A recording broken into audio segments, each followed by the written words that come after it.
너희 권능 있는 자들아 영광과 능력을 여호와께 돌리고 돌릴지어다. 여호와께 그의 이름에 합당한 영광을 돌리며 거룩한 옷을 입고 여호와께 예배할지어다. 세상의 힘을 믿고 하나님을 떠나는 많은 사람들이 있습니다. 그러나 힘이 없을지라도 하나님을 붙드는 자를 주님은 그에게 힘주시고 저 천국까지 이끌어 주시는 줄로 믿습니다. 오늘 성탄의 주일을 맞이하여 주의 이름에 합당한 영광을 돌릴 수 있는 이 시간을 허락해 주셔서 감사합니다. 거룩한 예배의 옷을 입혀주시고 기도의 옷을 입혀주시고 찬양의 옷을 입혀주시고 주님 영광 받아 주시옵소서. 예수님 거룩하신 이름으로 기도드리옵나이다. 아멘.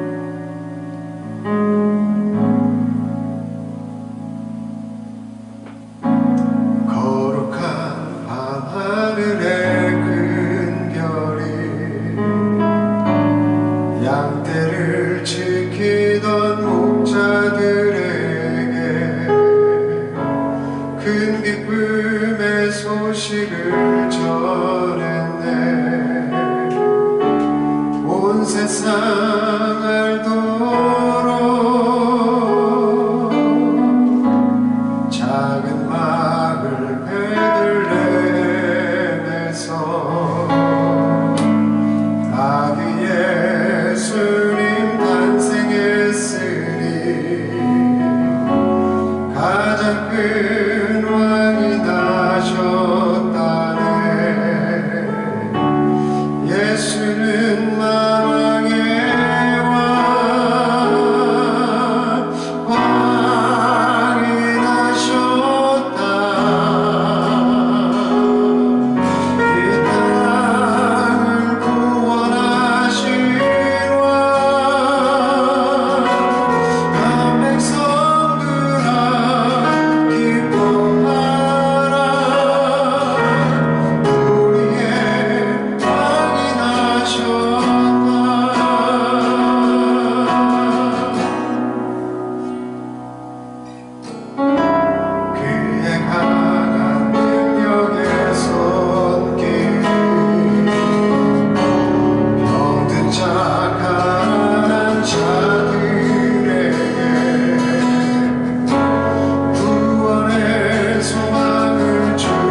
예수 이름 부르시오. 그 이름을 믿는 자, 그 이름을 부르는 자, 그가 어떤 사람이든 그는 구원 얻으리. 슬픈 마음 있는 자, 슬픈 마음 있는 자, 몸과 영은 병든 자, 누구든지 부르시오. 예수 이름 부르시오. 그 이름을 믿는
주신 하나님의 말씀, 신약성경 마태복음 2장 16절부터 21절까지의 말씀입니다. 우리 한 절씩 한 절씩 교독하시고 21절 합독할 때에 오늘 이 시간 나에게 주시는 하나님의 음성을 들으시길 바랍니다. 이에 헤롯이 박사들에게 속은 줄 알고 심히 노하여 사람을 보내어 베들레헴과 그 모든 지경 안에 있는 사내 아이를 박사들에게 자세히 알아본 그때를 기준하여 2살부터 그 아래로 다 죽이니 라마에서 슬퍼하며 크게 통곡하는 소리가 들리니 라헬이 그 자식을 위하여 애고가는 것이라. 그가 자식이 없으므로 위로받기를 거절하였도다 함이 이루어졌느니라.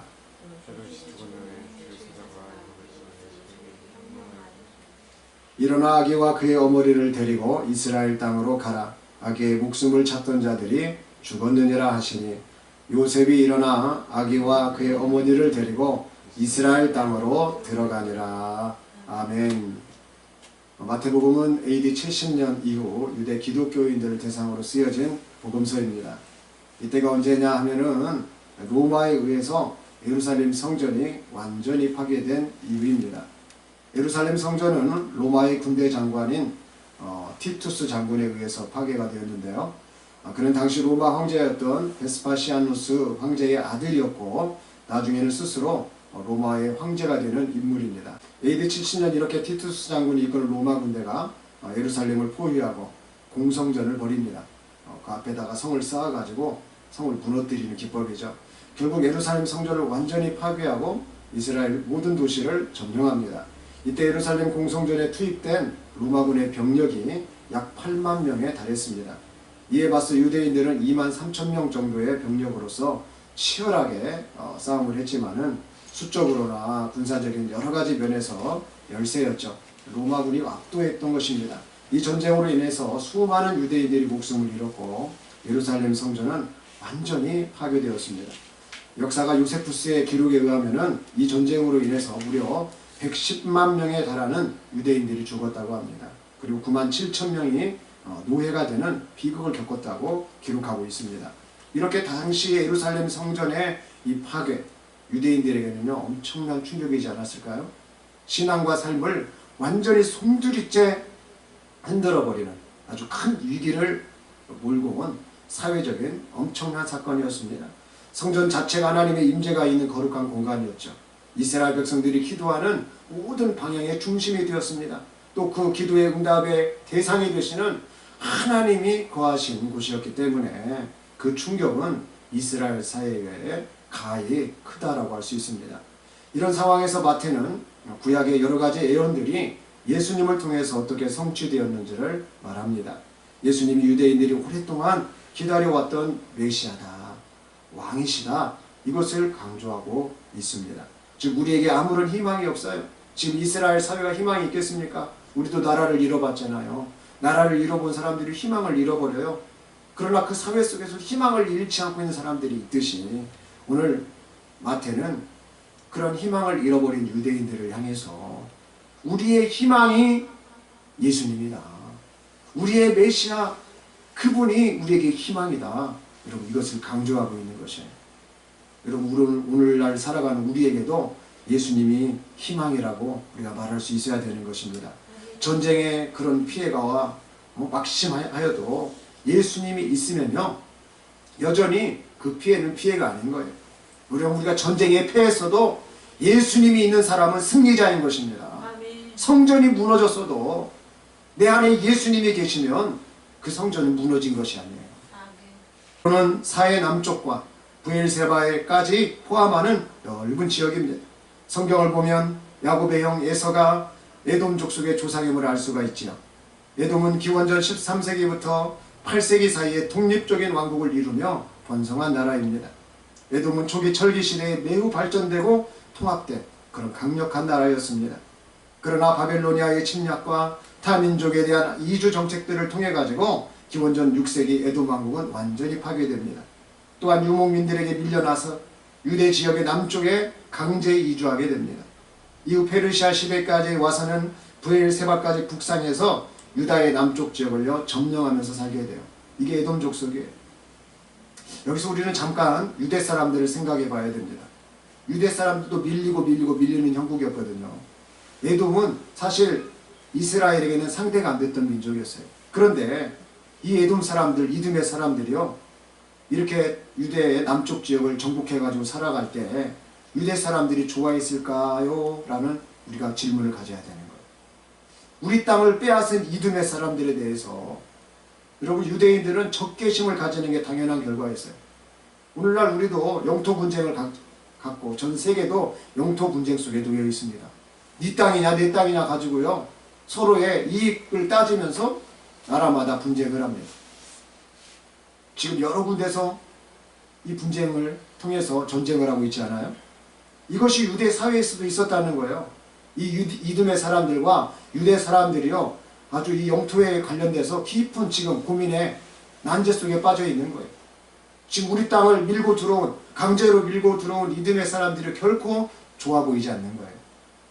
이후에 하스몬 왕조 시대가 열립니다. BC 2세기. 요한 히르카노스 1세에 의해서 이 이듬의 사람들의 이 북부 일부가 정복되고요, 힘 있는 그것들이 정복이 돼요. 그래서 이듬의 사람들이 이때 어떻게 되느냐, 강제로 유대교로 개종하게 됩니다. 자, 이 부분을 우리가 또 반대로 생각을 해봐야 돼요. 바벨로니아에 의해서 페르시아에 떠밀려서 겨우겨우 이듬의 사람들도 유다 지역을 좀 정복하면서 살아가고 있어요. 다시 유대인들로 인해서 근데 이듬의 사람들이 핍박을 받게 됩니다. 그때 가지는 감정이 어떨까요? 쥐도요, 구석에 몰면 고양이를 어떻게 한다고 그래요? 물다고 그래요. 사실 불가능한 얘기입니다. 거의 고양이가 이기더라고요. 근데 이 쥐가 악에 바치면 정말 고양이 물더라는 거예요. 오늘 이듬의 사람들도 그런 거예요. 지금 어디까지 지금 이들이 박탈된 심정을 갖냐면, 이 감정이 종교적인 것까지 박탈돼 버립니다. 강제로 믿게 하는 거예요. 우리도 나라를 빼앗겼을 때 어때요? 그 나라의 황제들을 숭배하도록 요구받았어요. 큰 나라는 큰 나라대로, 섬나라는 섬나라대로, 우리는요 이리 치이고 저리 치면서 그들을 우상 숭배하듯이 황제들을 숭배했습니다. 이 이듬의 사람들도 그랬다는 거예요. 이 하스몬 왕조의 이 파워에 의해서 종교적인까지 완전히 박탈당하고 강제로 믿으라. 그럼 여러분 믿겠어요? 강제로 사람을 믿게 하면 믿겠냐고요. 믿는 척은 하겠죠. 그러나 진짜 믿는 건 아니에요. 이게 사랑하고 똑같습니다. 여러분, 사랑이 강제로 됩니까? 사랑 강제로 되는 거 아니에요? 저는 배움도 강제로 된다고 생각이 안 돼요. 배우는 것도. 내가 배우고 싶어야 배워지는 거지, 막 강제로 배우게 한다고 해서 배워지는 거 아니더라고요. 그렇게 따지면 뭐 손흥민 같은 축구 선수는 다 손흥민 같은 선수가 나와야 되고, 농구의 마이클 조던 같은 선수는 다 마이클 조던 같은 선수가 나와야 되죠. 달라요. 배우고 싶어하는 사람이 있고 사랑하고 싶은 사람이 있고 전부 다 자발적이어야 되는 거예요. 근데 이듬의 사람들이 가지고 강제로 이렇게 유대교를 믿도록 해놓으니까 이들의 반감 정서가 지금 이들도 극도로 달했던 것입니다. 그러면 지금 이 하스몬 왕조를 우리가 좀 살펴봐야 돼요. 말씀의 배경이 되기 때문에. 하스몬 왕조는 신구약 중간기에 유대가 독립을 쟁취하고 다스렸던 유대의 왕조입니다. 이 하스몬 왕조를 말하려면 우리가 신구약 중간기를 잠깐 살펴봐야 되는데 갑자기 역사 시간 되네요. 이 신구약 중간기는 구약 성경이 끝나고 신약 성경이 시작되기 전까지의 기간입니다. 즉 성경으로 보면 한 장 차이지만 말라기서부터 오늘 세례 요한이 등장하는 그 시기까지 약 400년 동안의 기간을 신구약 중간기라고 해요. 이 시기는 성경에서 직접 기록되고 있지는 않아요. 그러나 신약시대 유대인 사회의 문화를 이해하는데 아주 중요한 시기라고 우리가 역사적으로 볼 수 있습니다. 겉으로는 하나님께서 이 400년 동안 침묵하신 것처럼 보여요. 그런데 이 400년 동안 메시아의 오심을 준비하는 아주 중요한 많은 변화들이 일어났던 시기임을 우리는 역사적으로 살펴볼 수 있습니다. 유대의 앞선 역사들을 보면 페르시아라든지 또 그리스의 헬라라든지 이집트의 프톨레마이오스 왕조라든지 또 시리아의 셀레우코스 왕조라든지 그리고 로마 제국으로까지 이어지는 이런 여러 강대국들의 지배를 이스라엘 백성들이 받으면서 이 유대인들은 큰 고통을 겪게 됩니다. 특히 헬레니즘 문화의 강요와 종교적 박해로 인해 가지고 마카베오 혁명이 일어나기도 했던 이 시기입니다. 이때 하스몬 왕조가 잠시 독립을 가져오는 것이에요. 또한 이 시기에 바리새인, 사두개인, 에세네파와 같은 다양한 유대교 종파들이 생겨납니다. 회당도 이때 많이 지어져요. 그래서 이 회당 건물이 유대인의 어떤 종교와 공동체의 중심이 되는 것으로 발전이 됩니다. 예수님도 이 회당에서 많이 설교하잖아요. 또한 구약 성경이 헬라어로 이때 번역이 돼요. 70인역이 완성이 되는 등 아주 중요한 업적도 이 사이에 이렇게 이루어집니다. 자, 다시 기원전 2세기경으로 오늘 배경이 되는 곳으로 한번 올라가 보겠어요. 당시 유대를 통치하던 시리아의 그리스 계열인 셀레우코스 왕조가요, 유대인들에게 헬레니즘 문화를 이렇게 강요하고 유대교를 탄압합니다. 그러니까 배운 대로 이렇게 한다고 이들도 이렇게 되는 거예요. 심지어는 예루살렘 성전에서 이방신에게 제사를 지내는 등 신앙에 대한 박해가 아주 심했던 시기입니다. 이때 마타디아라는 제사상을 중심으로 해가지고 한 마카베오의 가문이 항쟁을 시작하게 돼요. 이 항쟁이 바로 마카베오 전쟁입니다. 이 마카베오 전쟁을 통해서 독립을 쟁취한 유대인들은요, 마타디아의 아들인 시몬을 중심으로 BC 142년 왕조를 형성합니다. 시몬은 로마에 사절단을 보내서 독립을 인정받기도 합니다. 이때부터 BC 63년에 로마가 개입하기 전까지 약 80년 동안을 이렇게 유대를 다스려요. 누가? 이 하스몬 왕조인 마카베오 사람들이 다스리는 거예요. 하지만 이 하스몬 왕조가 이 80년 동안 다스리는 동안 어떻게 되느냐? 기록되고 있지는 않아요. 그러나 신약시대 유대인 사회의 문화를 이해하는데 아주 중요한 시기라고 우리가 역사적으로 볼 수 있습니다. 겉으로는 하나님께서 이 400년 동안 침묵하신 것처럼 보여요.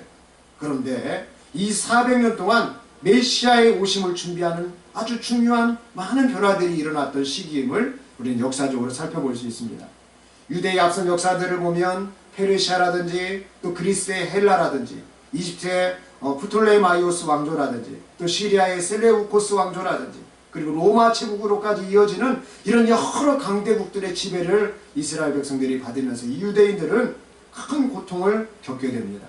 특히 헬레니즘 문화의 강요와 종교적 박해로 인해 가지고 마카베오 혁명이 일어나기도 했던 이 시기입니다. 이때 하스몬 왕조가 잠시 독립을 가져오는 것이에요. 또한 이 시기에 바리새인, 사두개인, 에세네파와 같은 다양한 유대교 종파들이 생겨납니다. 회당도 이때 많이 지어져요. 그래서 이 회당 건물이 유대인의 어떤 종교와 공동체의 중심이 되는 것으로 발전이 됩니다. 예수님도 이 회당에서 많이 설교하잖아요. 또한 구약 성경이 헬라어로 이때 번역이 돼요. 70인역이 완성이 되는 등 아주 중요한 업적도 이 사이에 이렇게 이루어집니다. 자, 다시 기원전 2세기경으로 오늘 배경이 되는 곳으로 한번 올라가 보겠어요. 당시 유대를 통치하던 시리아의 그리스 계열인 셀레우코스 왕조가요, 유대인들에게 헬레니즘 문화를 이렇게 강요하고 유대교를 탄압합니다. 그러니까 배운 대로 이렇게 한다고 이들도 이렇게 되는 거예요. 심지어는 예루살렘 성전에서 이방신에게 제사를 지내는 등 신앙에 대한 박해가 아주 심했던 시기입니다. 이때 마타디아라는 제사상을 중심으로 해가지고 한 마카베오의 가문이 항쟁을 시작하게 돼요. 이 항쟁이 바로 마카베오 전쟁입니다. 이 마카베오 전쟁을 통해서 독립을 쟁취한 유대인들은요, 마타디아의 아들인 시몬을 중심으로 BC 142년 왕조를 형성합니다. 시몬은 로마에 사절단을 보내서 독립을 인정받기도 합니다. 이때부터 BC 63년에 로마가 개입하기 전까지 약 80년 동안을 이렇게 유대를 다스려요. 누가? 하스몬 왕조인 마카베오 사람들이 다스리는 거예요. 하지만 이 하스몬 왕조가 이 80년 동안 다스리는 동안 어떻게 되느냐? 내부의 권력 다툼, 내분의 심화, 이런 것들이요, 요인이 되면서 로마가 유대에 개입할 빌미를 제공하게 됩니다. 내가 안 건드렸더니 저것도 문제가 있네?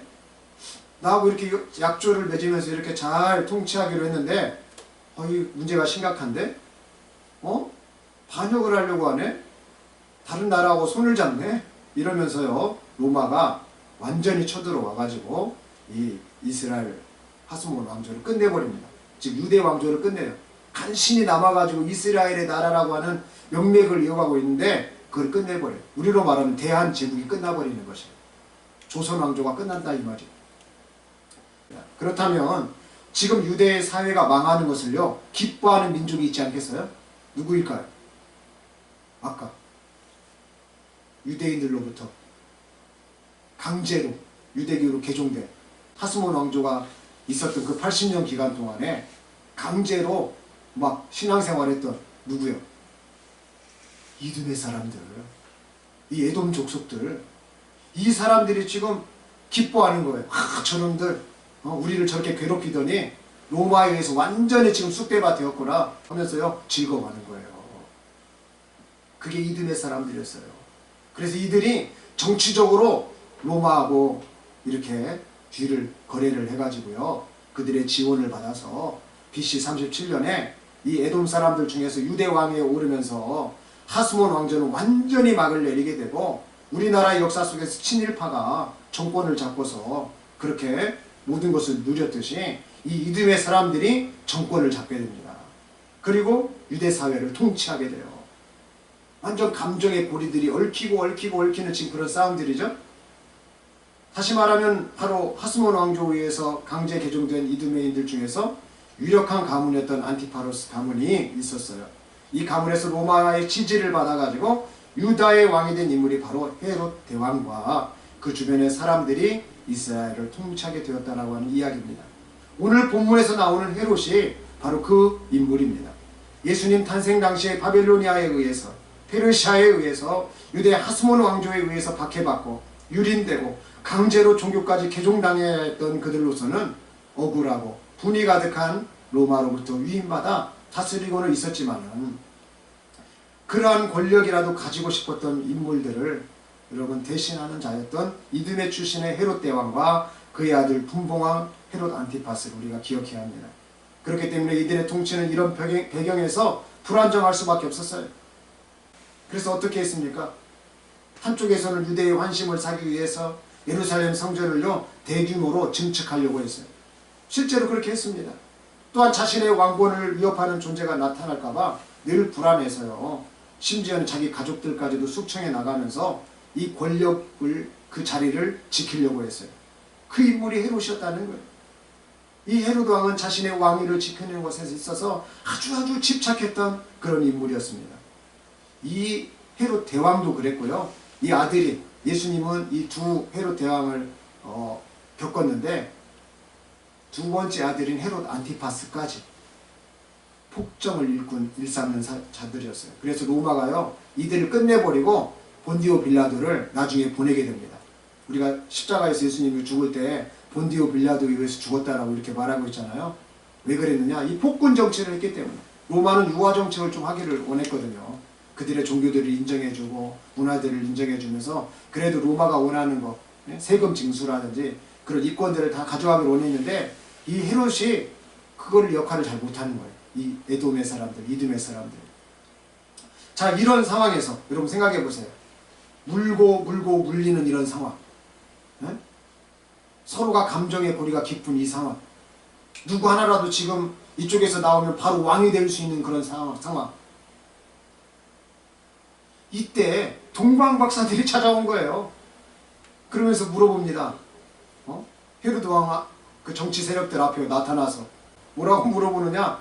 유대인의 왕으로 나신 이가 어디 계시뇨? 유대인으로 난 사람을 지금 높이는 거예요. 헤롯을 높이는 게 아니에요. 지금 정치를 잡고 있는 사람들을 높이는 게 아니에요. 이 동방박사들은 정말 깊이 연구한 사람들이었기 때문에 이들은 연구를 해보니까 예수님이 하나님이신 걸 알았어요. 그래서 그에게 찾아와요. 물으러 와요. 그때 헤롯은 크게 동요했고 그 주변의 사람들을 또 다 동요를 했던 것입니다. 헤롯에게는 이미 로마로부터 유대인의 왕이라고 하는 자기 타이틀이 있었어요. 그리고 어찌 되었던 건 자신은 이미 로마로부터 인정받은 유대인의 왕이었습니다. 그런데 동방박사들이 새로 태어나신 유대인의 왕에 대해서 말하면서 자신의 존재의 가치는 떨어뜨리고 그 새로 탄생하신 유대인의 왕, 그분이 어디 계시냐, 그분이 어디에서 나시냐 이렇게 물어볼 때 헤롯은요 아주 자존감이 박탈당한 것이에요. 헤롯은 메시아로 탄생할 예수라는 존재에 대해서 궁금해했습니다. 자신의 왕위를 위협할 존재라고 여겼습니다. 그래서 그는 박사들에게 질문을 받은 다음에 여러 제사장들과 학자들에게 물어봐요. 왜 물어봐요? 같이 경비하기 위해서 물어볼까요? 죽이기 위해서 물어보는 거예요. 아주 그냥 처음 태어났을 때부터 싹쓸이 잘라버려야 되겠구나. 내가 미처 생각을 못하고 있었구나. 이제 가서 죽여야 되겠구나. 이렇게요. 잔인한 생각. 인권이고 없어요. 뭐 생명 윤리가 없어요. 자기 외에는 다 죽이는 거예요. 그런 광결인 사람으로 변합니다. 오늘 본문의 말씀에서 헤롯은 겉으로는 아주 그럴싸하다는 거예요. 동방박사들을 몰래 부릅니다. 그리고 아기가 태어난 시점을 자세히 알아봅니다.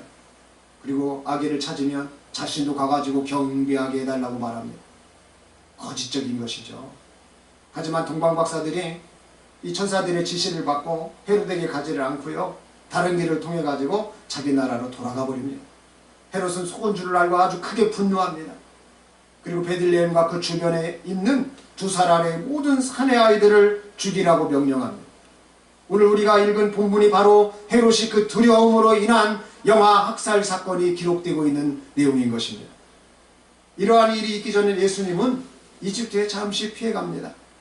헤롯의 죽음 이후인 AD 4세기에 이집트에서 이스라엘로 돌아오게 되죠. 이 내용이 바로 마태복음 2장 13절로 15절 속에서 지금 기록하고 있습니다. 자, 마태복음 2장 13절 말씀.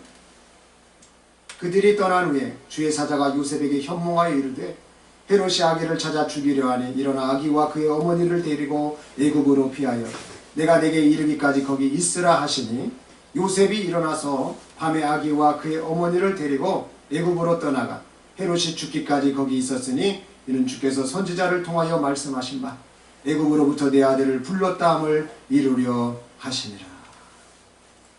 여러분, 이런 내용이 구약의 출애굽기에서도 기록이 되고 있는데요. 우리 같이 한번 보겠어요. 구약 출애굽기 1장 15절로 22절에 보면 이와 비슷한 사건의 이야기가 나오고 있습니다.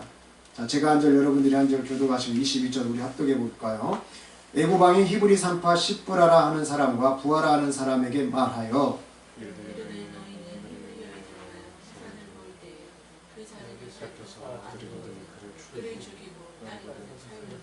그러나 산파들이 하나님을 두려워하여 애굽 왕의 명령을 어기고 남자 아기들을 살린지라.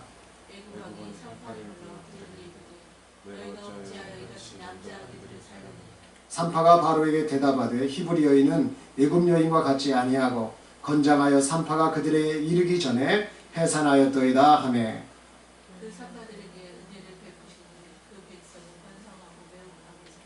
그 산파들은 하나님을 경외하였으므로 하나님이 그들의 집안을 흥왕하게 하신지라.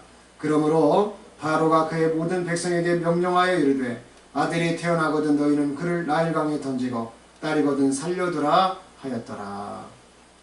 여러분, 애굽 땅이 왜 이스라엘 백성들 가운데 아들이거든 죽이고 딸이거든 살려두라고 말하고 있습니까? 출애굽기 1장 8절로 14절은 다음과 같은 이유를 설명하고 있습니다.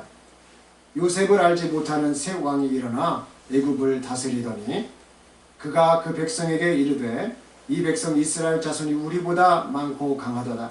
자, 우리가 그들에게 대하여 지혜롭게 하자. 두렵건대 그들이 더 많게 되면 전쟁이 일어날 때에 우리 대적과 합하여 우리와 싸우고 이 땅에서 나갈까노라 하고 감독들을 그들 위에 세우고 그들에게 무거운 짐을 지워 괴롭게 하여 그들에게 바로를 위하여 국고성 비돔과 라암셋을 건축하게 하니라. 그러나 학대를 받을수록 더욱 번성하여 퍼져나가니 애굽 사람이 이스라엘 자손으로 말미암아 근심하여 이스라엘 자손에게 이를 엄하게 시켜 어려운 노동으로 그들의 생활을 괴롭게 하니 곧 흙 이기기와 벽돌 굽기와 농사의 여러 가지 일이라 그 시키는 일이 모두 엄하였더라. 예수님의 시대 때나 요셉이 죽고 난 다음의 시대 때나 그 시대의 상황이 여러분 어떠함을 보게 됩니까? 권력을 가진 자들은 그 권력을 빼앗길까를 두려워하는 것을 알 수 있습니다. 나보다 더 강한 자로 인하여서 사람들이 이 권력을 잡은 사람들의 특징이 나타나는데 불안 증세라는 거예요.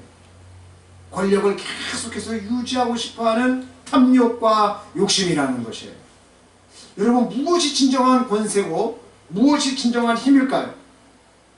자, 잠언 17장 1절부터 7절. 제가 이제 여러분들이 한 절 교독하시고 7절 합독하겠습니다.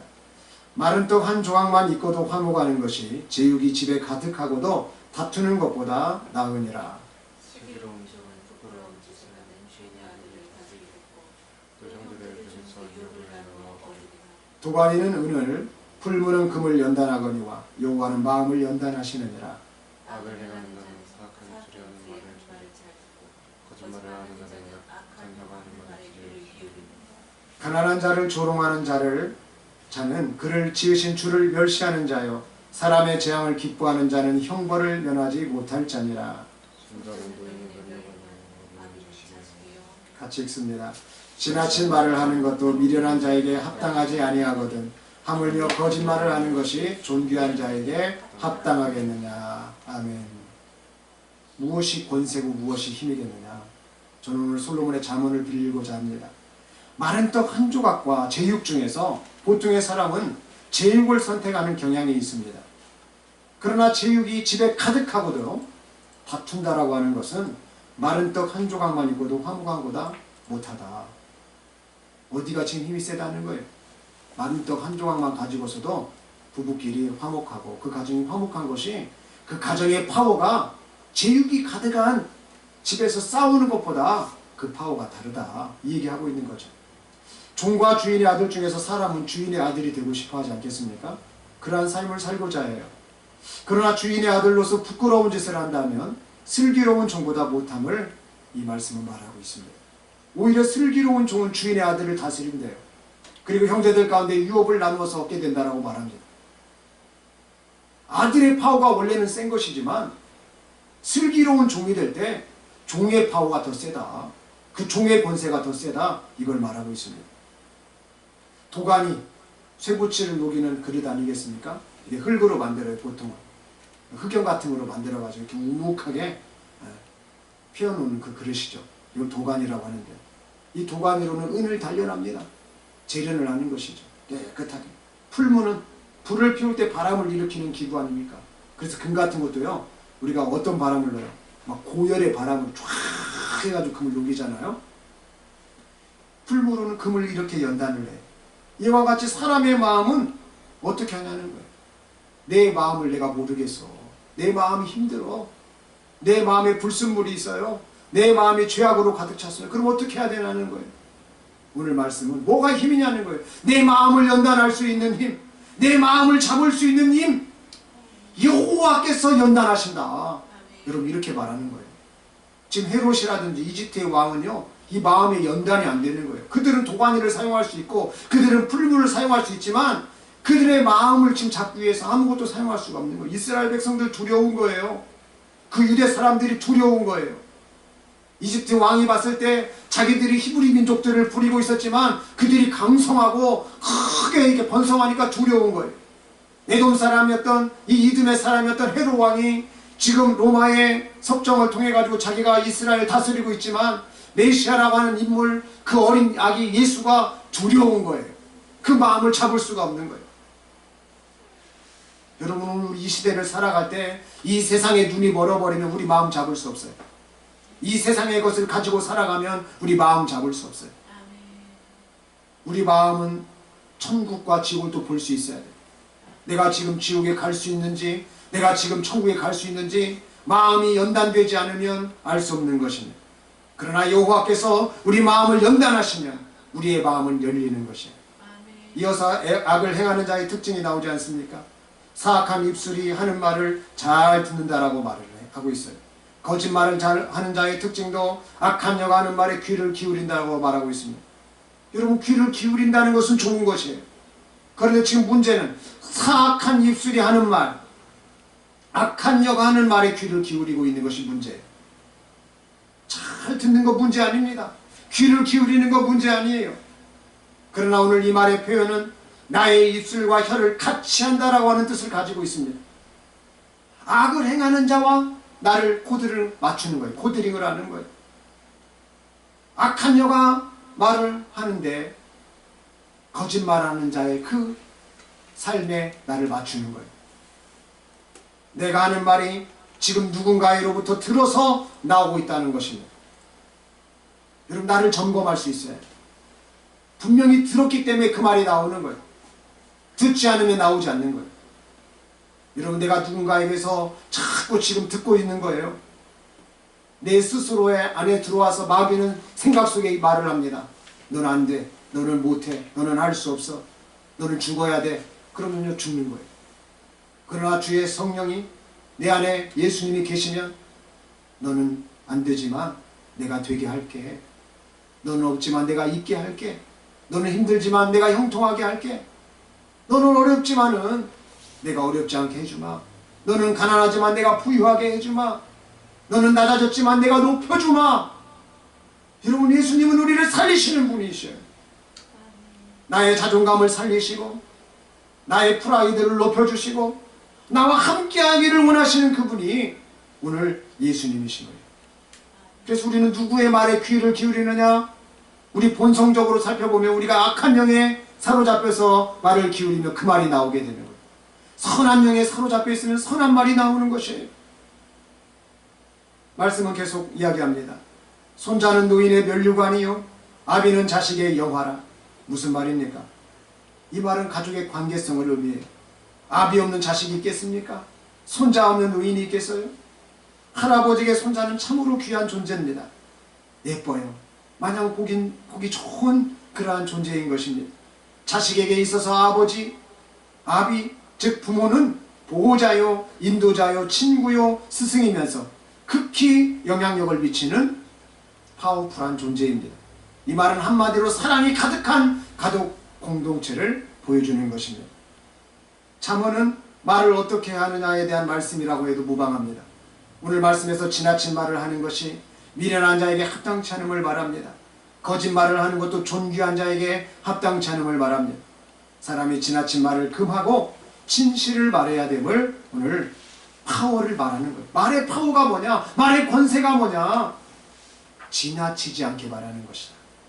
거짓말하지 않는 것이다. 여러분, 이 두 가지만 우리가 잘 다스려도 우리는 말의 파워를 가진 사람이 돼요. 말의 권세를 가진 사람이 되는 거예요. 사랑하는 성도 여러분, 무엇이 진정한 권세요 힘이십니까? 목숨을 찾던 자들이 오늘 말씀해 보면 죽었느니라 이렇게 말을 해요. 이 말은 어려움을 피할 줄 아는 지혜가 있는 사람을 말합니다.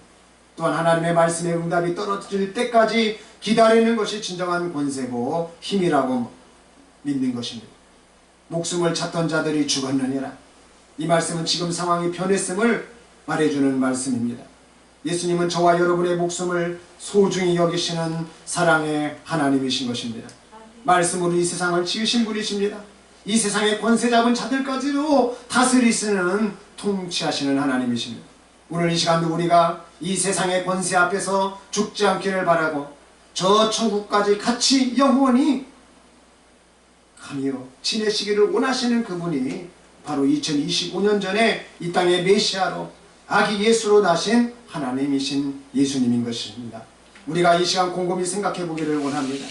왜 헤롯은 권력을 유지하고 싶어 했고 메시아이신 예수님의 탄생을 두려워했습니까? 무엇이 두려워서 2살 아래의 사내 아이들을 다 죽이라고 명령했습니까? 에돔 사람이었던 이드메 사람들은 무엇을 두려워했습니까? 왜 이집트인들은 이스라엘 사람들을 두려워했습니까? 무엇이 두려워서 남자아이들은 죽이고 여자아이들은 살리라고 말했을까요?